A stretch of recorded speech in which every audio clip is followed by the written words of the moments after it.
Hello guys, welcome back to my YouTube channel Afsona gamer. তো সামনে একটি বান্দা দেখতে পাচ্ছেন, একে আমি এখন হেডশট মারবো। এই দাঁড়া দাঁড়া দাঁড়া, তোকে আমি হেডশট মারবো, দাঁড়া। এই নে, কেকটা চুরি হয়ে গেল, তবু কোনো ব্যাপার নয়। উপরে একটা বান্দা আছে, ওকে আমি মারার চেষ্টা করবো। এই নে খা, এনে এনে এনে ওবে। এইবারে পরে বাড়ি দেখে নেবো, এবার নাই মরে গেছি, এবার পরে বাড়ি দেখে নেবো তোকে, দাঁড়া একটু ওয়েট কর। এবারে এবারে এবারে এবারে মুখটা বের কর সালা। अबे साला साला বটলে কা আদমি, তোকে আমি দেখে নিচ্ছি, দাঁড়া, তোকে 2 মিনিট ওয়েট কর, তোকে আমি দেখে নিচ্ছি।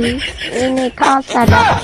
বারবার শুধু আমার উপরে, বারবার শুধু আমার উপরে, কেন কেন এত চাপ কেন? এবারে যে তোকে ক্ষমা করে দিলাম, তোকে পরের বারে দেখে নেবো, দাঁড়া। স্নাইপার নিয়ে তোকে আমি হেডশট মারবো। এই রে এনে এনে এনে খাও, এই নে, এবারকে তুই লল খা, লল লল লল।